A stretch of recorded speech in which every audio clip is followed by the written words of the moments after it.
And welcome back to another episode of Locked On Chiefs. I am Chris Clark. He is Matt Derrick. We're going to be talking about the second and third round. This Chiefs team really got younger at some positions of need in this draft. I think they did a good job, and we're going to get into the different positions and the players that they took right after this. From the land of the free and the home of the Chiefs, this is the Locked On Chiefs podcast. Hey, Chiefs Kingdom, welcome back for another episode of Locked On Chiefs, your daily podcast covering the Kansas City Chiefs, part of the Locked On Podcast Network, your team every day. Thank you for always making Locked On Chiefs your first listen of the day. Don't forget we are free and available on all platforms, including YouTube as well. I am Chris Clark, founder of Chiefs Corner. You can find me over there writing about stuff. He is Matt Derrick, and you can find him at Chiefs Digest writing about stuff as well and covering this team. Matt, how are you doing tonight? I'm hanging in there, Chris. It was another long day. I got a little bit of 5 o'clock shadow or whatever you called it at this point. We're well past 5 o'clock. Yeah. 5 o'clock in the morning is closer than 5 o'clock at night at this point. So 5 o'clock somewhere. I know that. Exactly. So Kansas City had some big picks in this day. Originally going into this draft, they had 4 picks that they would have had on day two on day two. They ended up only having 3 because they made a trade to get Trent McDuffie. They traded away the 94 overall pick. But they took a wide receiver at 54 in Skyy Moore, who I'll admit I was a little surprised about. I thought that they would go a different direction. But from everything that I've seen the Chiefs say, it sounds like he was their guy. Yeah, and they traded out of that pick. They were sitting there at number 50 overall in the second round and made the deal with the Patriots to move back and pick up a pick tomorrow in the 5th round, which was pretty key to the deal. I mean, that was something that Brett Veach talked about, that they really wanted to get another pick in the middle round. So picking up that for just moving back 4 spots and still getting the player they wanted. I mean, Veach was pretty clear that even if they had stayed at 50, Skyy Moore was the guy, even though Tyquan Thornton ends up going there at 50. And that was a player that the Chiefs were also interested in. They'd visited with him. I think that was a guy that they were hoping would be sneaking in a little bit later in the draft, maybe a 3rd or a 4th round guy. Yeah. But the Patriots have done a pretty good job of jumping in front of everybody to get anybody that they want earlier than anybody else is planning on taking them. Yeah. Bill Belichick's got a plan, but that was a little bit earlier than the Chiefs were planning to go for Tyquan Thornton, and then another. I mean, Alex Pierce and George Pickens both go off, but once again, I mean, Skyy Moore would have been the pick at 50, and the fact that they were able to move back to 54 and get him fits into their plans. And I'm with you. It doesn't seem like it fits with certainly the offseason that the Chiefs have had as far as trying to get a little bit bigger at receiver. Yep. But once again, like we talked about yesterday, another young guy, 21 years old. So there's a lot of upside still there to go. The thing I think is most interesting is that, he really profile compares to DeAnthony Thomas. And I can really see the Chiefs trying to use him in similar ways. The one advantage is that, Skyy Moore is probably more polished as what they want to do with him than DeAnthony Thomas was at this point. Remember, DeAnthony was mostly a running back at Oregon, right. Caught the ball a lot. But Chiefs want to turn him into a wide receiver. And obviously they used him as a return specialist too. He was big on special teams. They see Skyy Moore the same way. I mean, I think they envision him and being able to use him in kind of the same concepts. I mean, maybe they're kind of envisioning him as maybe their Debo kind of a guy, someone that they can use in a lot of different ways. And they're certainly they think he profiles as a returner as well. But the one thing that he kind of, even though he's a little bit bigger, bulkier, the same size, height wise generally as DeAnthony, but like I said, a little bit bulkier. But the one thing, they're both tough guys. I mean, and Skyy is a much more polished route runner. As a true slot receiver, they really feel like that he's got some big potential. Yeah, and you look at Skyy Moore, and a lot of people are going to say, and they're going to kind of look at this pick, and they're going to say, well, he's replacing Tyreek Hill. That's never going to be a fair comparison to any wide receiver, no matter who it was. So I want to take that away right now. But what I will say about this is it gives them a guy that can do a lot of what Tyreek Hill did very well for Kansas City at times. He doesn't have the speed of Tyreek Hill, but he is able to be explosive. He is able to get off the line. He's able to beat close coverage and get open very quickly. And I think that's going to play a big part in how he's using this Chiefs offense. Yeah, absolutely. I mean, you could see that in Western Michigan, hey, he ran very effective slant routes. I mean, he was able to get open in space really well. He's not as fast as Tyreek. Nobody's going to be. And that's why I make the comparison to DeAnthony, because I think that's a more fair comparison. Saying he's the next Tyreek, there's not going to be another Tyreek. Right. That's a unicorn. I mean, it's just totally different. But Skyy can do. You're right. I mean, he can do some of the similar things. They can put him in motion, and they can take advantage of his quickness and everything to do some of the same things that they did with Tyreek. But he's just going to do them a little bit differently. So they add another 21-year-old, and I love how this team is getting so much younger at some key positions. And 3 for 3 in their first 3 picks in getting positions of need going into this draft. I thought that these were the top 3 positions. I also thought that they did need a linebacker. I also thought they needed a safety, and they ended up getting those a little bit later in the second and in the third rounds. You start looking at the way this draft has played out so far. They've got 5 guys. All of them are 22 or younger. 4 of them are 21. So that is going to be a lot of youth that this team can use and build on for years. Yeah, it really is. And you hit on it. I mean, they had 3 needs that were really circled that they wanted to hit with those first 3 picks. And they honestly could not have unfolded any better for what the Chiefs' plan was. Hey, Trent McDuffie fell into their lap. That was a guy that they would have loved to have had, but they never imagined he'd be available at 21. So getting him was a huge win. I mean, that was basically an upgrade over any player that they thought that they were going to get at cornerback, whether it was 29, 30, or in the second round. I mean, that's a win. Karlaftis might have that's borderline. I mean, would they have preferred a different player that went maybe earlier? Sure, that might have been the dream.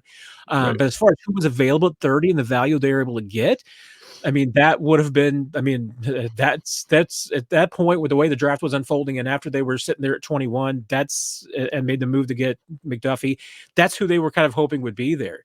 And Moore was absolutely their guy at 50, and they get him at 54. And then on top of that, after that, circling back with Bryan Cook. Cook was a guy that they would have taken at 50 as well. I mean, if Skyy Moore had not been there, that's how well they regarded him.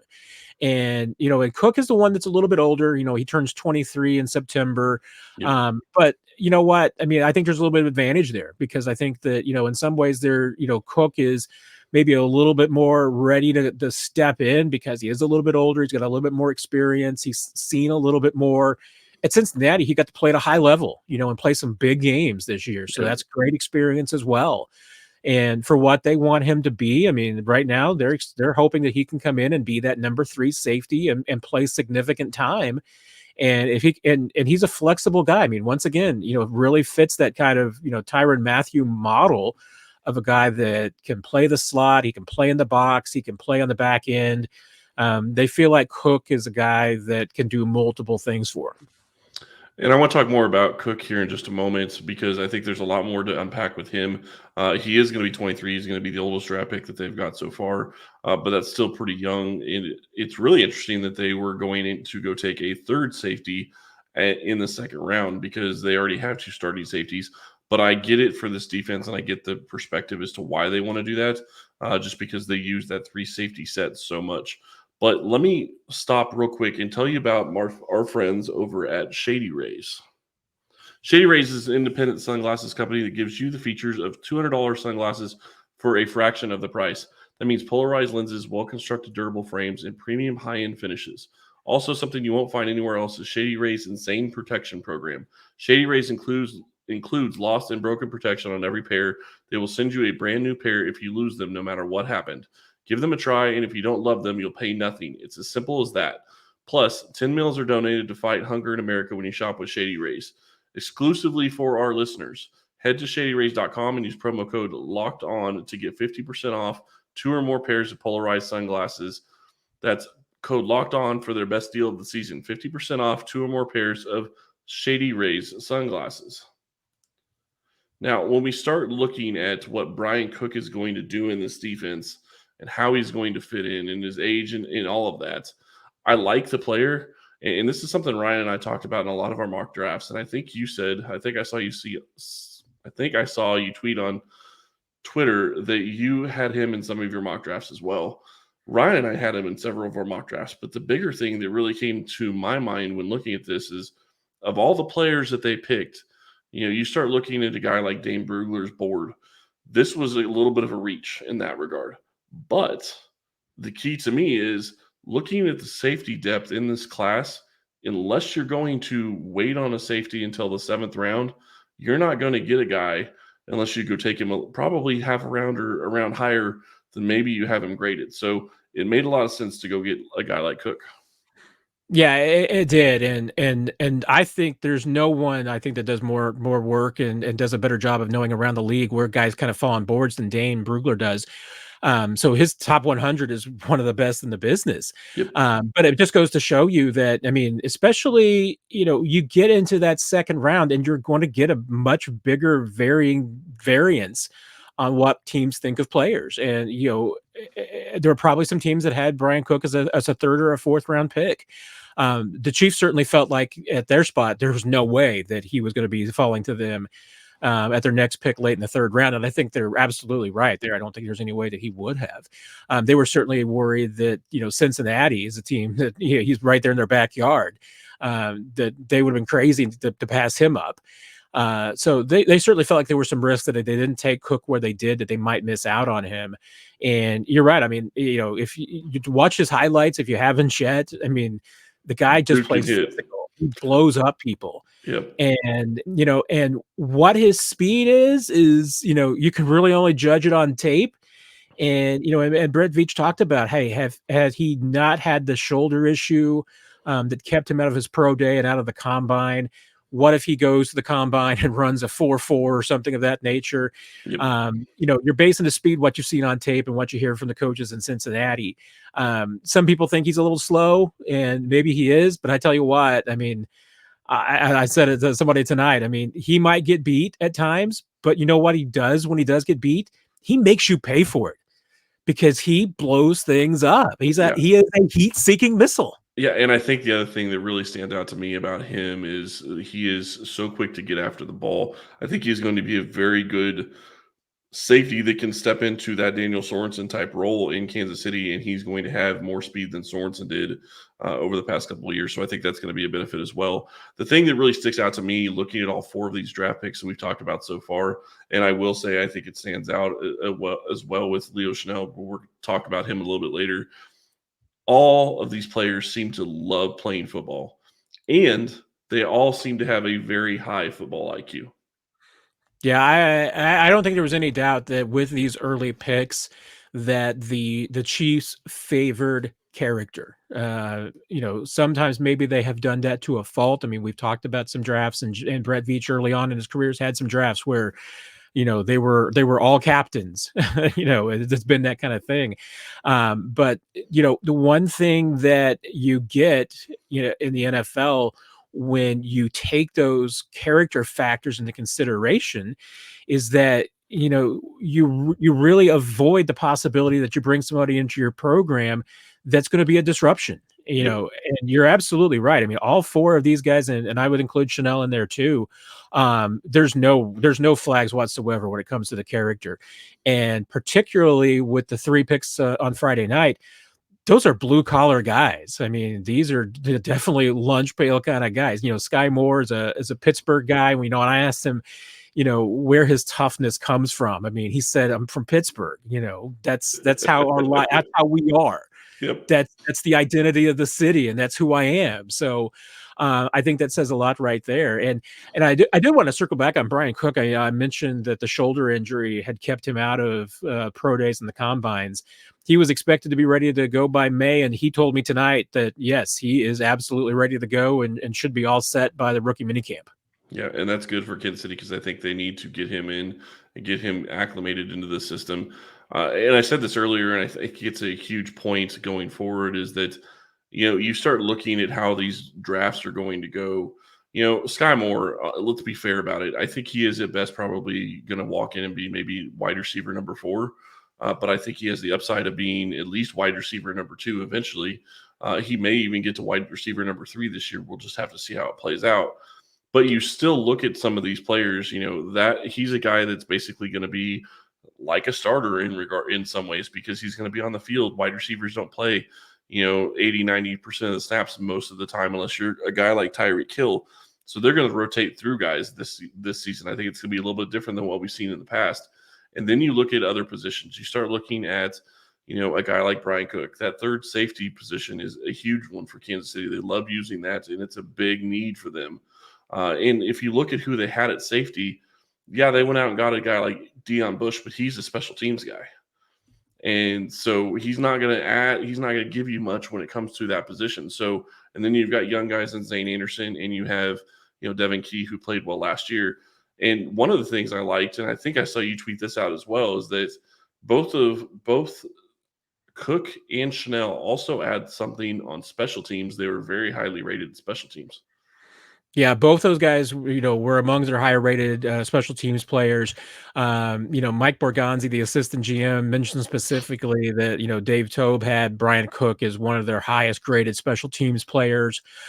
He was a core special teams player for Cincinnati a couple of years ago, before he became a full-time starter last season. So yeah, that, and they, once again, I mean, they have the profile of being those special teams guys. And that's important because the Chiefs are losing a lot of special teams experience and snaps this season. Yep. I mean, Dan Sorensen and Armani Watts are already gone, you unsigned, but out there, but not necessarily coming back, or Dorian O'Daniel and Ben Neiman and Marcus Kemp, who have all been core special teams guys. Jermaine Carter and Deion Bush that you mentioned are two guys that the Chiefs have brought in specifically to provide them with some special teams experience and leadership. But as the draft goes on, you're going to expecting more and more out of special teams. Now in the second round, you're not drafting a guy with special teams value, but Brett Veach, told me tonight that, hey, it was a bonus that all three of these guys that they took tonight have some sort of special teams, connection. And I think, Skyy Moore, for being a fourth receiver, I mean, that means he probably needs to be a gunner, and he's also, I think, physical enough that he could play. And like I said, they're going to try him out as a return specialist. We'll see if he takes to it, but he certainly has the skill set for it. But the other guys, Bryan Cook and Leo Chenal, they will absolutely be integral special teams players this year. And we're going to get into Chenal here in just a moment. But before we do that, I want to tell you about our friends over at Built Bar. If you have not tried these yet, please go try them. Built Bar is absolutely fantastic. The best part about Built Bars is they are very healthy and they are delicious. No more sacrificing delicious food for health. With Built Bar, you can have both, and it's easy. All you have to do is go to built.com and order now. If it's not enough flavor for you, they have a lot of different flavors: banana cream pie, and even churro. Lots of different types of flavors to come out and try when it comes to Built Bar. You might want to get the mixed box. The mixed box comes with 12 flavors of bars and puffs. Built Bar makes sure that there's something for everyone. Most Built Bars contain 130 calories, 4 grams of sugar, 4 net carbs, and 17 grams of protein. Go to built.com to get all your favorites: banana cream pie, raspberry, double chocolate, and so many more. They are all delicious, and new flavors are coming out all the time. Check them out at built.com. Go to built.com, use promo code LOCK15 and get 15% off your order. Use promo code LOCK15 for 15% off at built.com. Now, you bring up Chenal, and to me, this is a guy that I don't know how many mock drafts I did. I had to have probably done over 100 mock drafts, just trying to look at different players, how they were going to fall through different rounds, in a lot of different simulators, trying to look and see how people thought they were going to go. But the key to me was trying to figure out what you're going to do in the second and third round, because there's a ton of value there with all those different picks that you have. And to me, I thought it made a lot of sense to try to find a linebacker, because they don't have a starting linebacker. You talked about Jermaine Carter just a second ago. He's a special teams guy. He's not going to be a starter. And I don't think they ever looked at him to be that starter. So to me, it made a lot of sense to go get a guy like Chenal. Yeah, it absolutely did. I mean, and and think of it, hey, an NFL defensive roster as actually 13 starters. I mean, that's essentially what you need. because you need you need 3 linebackers, you need a third corner, you need a third safety. And the Chiefs have that now. I mean, you feel like pretty good as far as their 3 corners go. You feel pretty good now as far as them going 3 deep at safety. But Leo Chenal is really the other key piece to that. And like I mentioned earlier, the Chiefs feel like he has versatility. Once again, another high football IQ guy. So they feel like that he can pick up the defense quickly. They feel like he is a guy that can back up Nick Bolton as the Mike, which means that, hey, could he be a guy that, calls some plays at times, or if Nick Bolton gets injured or hurt or needs a breather, can he step in? They hope that he can be that player. But they also believe that he's, can be a multiple position guy, so that he can play a couple of different spots. And that was the one thing that the Chiefs were kind of lacking. I mean, Willie Gay is a Will. That's where they want to keep him. Mike, Nick Bolton's a Mike. That's where they want to keep him. They didn't have a guy who can kind of flip around and back up at a couple of different spots and do some things. And once again, I mean, hey, you're a third linebacker. You're going to need him to play some special teams too, and he's going to be able to do that. Chenal, honestly, I mean, was never a real consideration to me, because this was a guy I didn't think would be there late in the 3rd round. I mean, we talk about Dane Brugler's board. I think he was number 58 on his top 100. And yeah, you're going to have variance, so once again, I mean, maybe that guy is a 4th round pick on some boards. Maybe some teams had him as a 2nd round pick, but the way that the board fell, they had other options. I never really thought that he would be especially because I didn't think he'd be a consideration for the Chiefs in the 2nd round, because they had other needs. But to get him where they did, I mean, we're talking about on an All-American linebacker and the Big Ten's linebacker of the year. I mean, you're not talking about a backup here. No. You're not talking about, Ben Neiman, who was undrafted guy. This is he is he's a physical freak. I mean, I think bench press, it's 425. Yeah. I pointed out in the media workroom that he could have bench pressed any random 2 people in the room. And even assuming that if I was one of those people. So, yeah, I mean, there's a lot to like with that pick, I think. And, the thing that I find it most interesting about him is, to me, the reason I didn't think that Kansas City would be interested in a guy like that is because I thought he was going to be more of a middle linebacker or an ILB. They already have Nick Bolton, so I didn't think that they would go that direction. I do like the thought process of having a backup that can be a starter at that other position, because that gives you versatility, which is not something you normally talk about when you talk about your linebackers. Yeah, you like to be able to move them around the field and whatnot, but you don't talk about versatility like you really do with like offensive line and things like that. So I like the ability to do that. And I like his ability to be able to step in and be that leader on the defense and call the defense. And I think he's got the brains for it. But the other thing I really like about this guy, that from the little that I've been able to look at it so far, is he just loves to hit. He loves to get downhill. And I think that he is a guy, and it'll be interesting to see how they use him. But to me, he could be the guy that is the 2nd linebacker on the field when they go to nickel. I'm not sure that it will be starting on, but I think that it's possible that they'll look at it at different times, because he can give you something that Bolton can't, at least in my mind, and he can get after the quarterback from the linebacker position. Yeah, as much as we saw, Nick Bolton, really play downhill last year, play aggressive, you liked it. I mean, Chenal's even more so. Mm-hmm. He is. Hey, the one question and the challenge on him is going to be coverage, and, Right. and that's something that he's going to have to improve and work on. But you're talking about a guy that being a guy who wasn't, is not what you would consider an edge rusher, and not in that, but he had 8 sacks on the season. And he had 18 and a half tackles for a loss. I mean, it's a ton of tackles for loss. Yeah, I mean, you don't do that, especially for a guy like him that's not like blazing speed. I mean, he's much more of a power guy, but you don't do that without having reaction and reading skills. And Right. And I'll say one more thing. I mean, we talked about similar traits that all of these guys have, and and certainly toughness and that blue collar lunch pail mentality is common amongst all of them. The other thing that really picked up in talking to each one of them over the last couple of days has been the perfectionist that I think you see in all of them. I mean, every single one of these guys is talking about things that they can get better at, and about how that to them, the big challenge is just continuing to improve, and the fact that, there are so many things to work on, and that they're looking for new challenges. I mean, That's exactly the mentality. That's the way that, Brett Veach wants guys to be wired. Yep. And it doesn't mean that the Chiefs are going to take everybody that's wired that way. Right. They are probably, the later the draft goes on, there's a likelihood that maybe they'll take some guys that have some questions or some red flags or anything of that nature.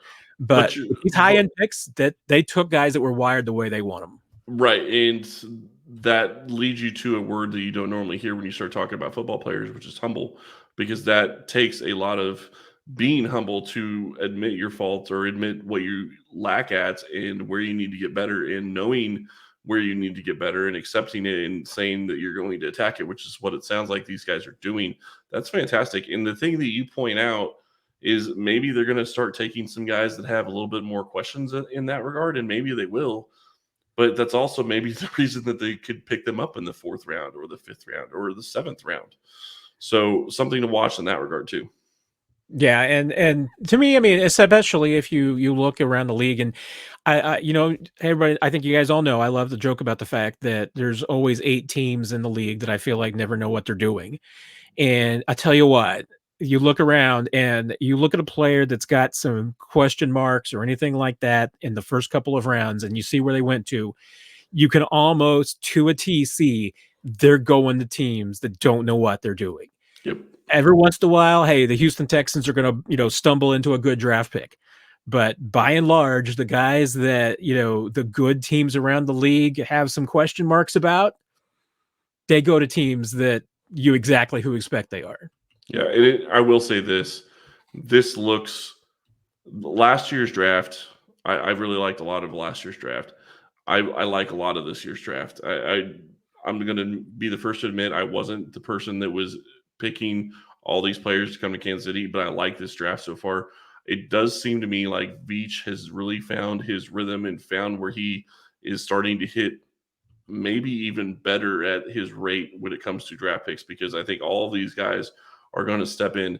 They may not all start week 1, but they're all going to have large contributions to this team this year. Well, and I think you go back to Brett Veach's first couple of drafts, and one thing that I think is the stark difference between now and then is that I think he trusts his board a lot more than he did early on. I think the Chiefs, at his first couple of drafts, I think they made some maybe reaches for needs, Yep. and maybe some positions where they had some concerns, and so they took players that I don't think he would take now, based on and some of the reason why he's drafting the guys he is now is because of some of the moves that they did make early on. I mean, I don't think that Brett Veach, being the guy he is now, I'm not sure he takes Breeland Speaks. That was the one I was thinking of. There's probably some other picks too that he would redo. Yep.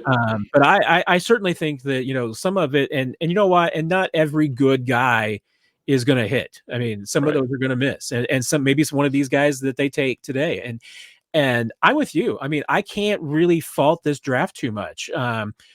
Karlaftis is a guy that I have the most questions about.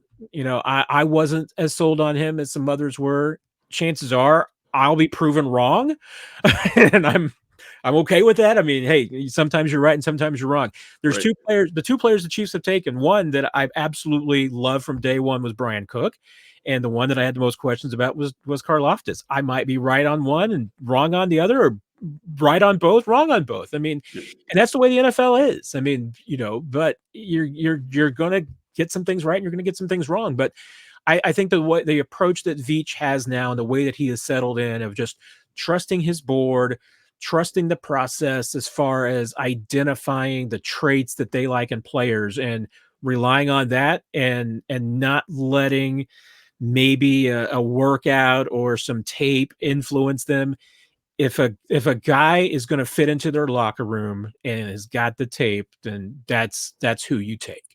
If you don't think they're going to fit in any way, you don't take them. Yeah, and I think the big key to me is these 5 picks that they've had so far have hit on big needs.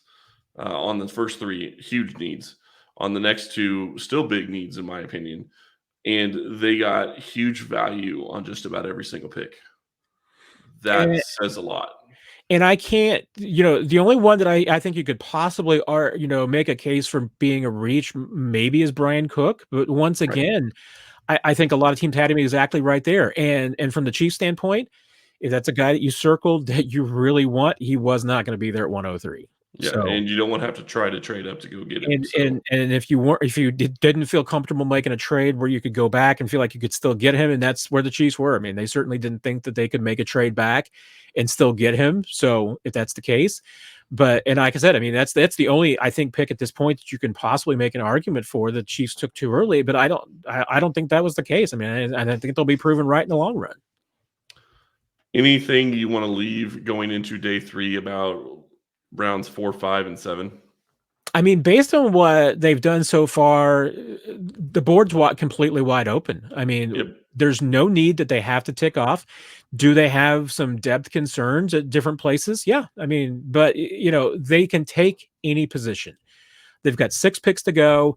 I can't say, they're not real confident about, being able to parlay those 4th, 7th round picks into anything, particular. I mean, maybe they can move up if there's a player that they really want, and they don't think that they can sign as a priority free agent, or they're fearful of somebody. Maybe they can parlay 2 of those 7th round picks into a better 7th round pick. But or a 6th round pick, or a low 6th round pick. 6, yeah, but they're not terribly optimistic about that. They're at this point, I think they're almost expecting to come out of that with 4 of those guys. I mean, we'll see what happens. But the 5th round pick is I think certainly an interesting one. That's one that they're excited about. There's no position that they can't hit. I mean, honestly, if there's a receiver that they like, which I know there's a couple of those that are still out there that they like. If there's even a defensive lineman, I mean, they can circle back and hit that again. Yep. I would cross linebacker off. I mean, I don't think that's one that they really need to hit again. And we talked about they don't need a quarterback. They don't need necessarily an interior offensive line, but tackle, receiver, corner, edge, tight end, tackle, tight end. Those are all in the ballpark for me. Yeah, and interior defensive line, I think, is still in the ballpark. I would say linebacker, maybe if you can get a core special teams guy that you think could be a special teams ace, maybe you go that direction if you think he's better than what you have on the roster. But obviously they have 4 guys right now. They probably feel pretty good in that regard for their linebacker room. But this has been a fun time. I'm really looking forward to day 3 because I have enjoyed just watching Kansas City. And it seems to be at least a lot of the people that I've been following on Twitter, that talk about, different positions and how things are graded, and not necessarily grading the draft picks yet. It's more of looking at the players they're getting for the value that they're getting them. And just about everybody that I'm seeing that looks at it from that perspective is loving this Chiefs draft so far. And picking at the end of each round makes it even harder. So I'm very happy to see them get it done the way they have. Yeah, I think they've had a great draft so far. I mean, I think they've had 3 value picks for sure. The other 2, I think, were appropriate value picks. So I mean, there's nothing at this point to look at this and say, "Hey, that was a reach," or "This is a concern."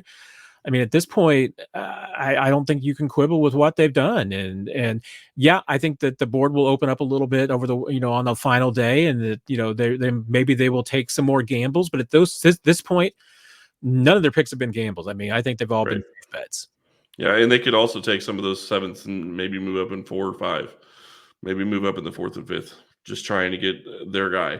So we will see what they do in day 3 of the draft. Be sure we will have more information for you on that. Matt, thank you so much for helping us and really talking about what the Chiefs were talking about when they were talking about their picks earlier tonight. Absolutely. It's always a blast, Chris. Take care, everybody.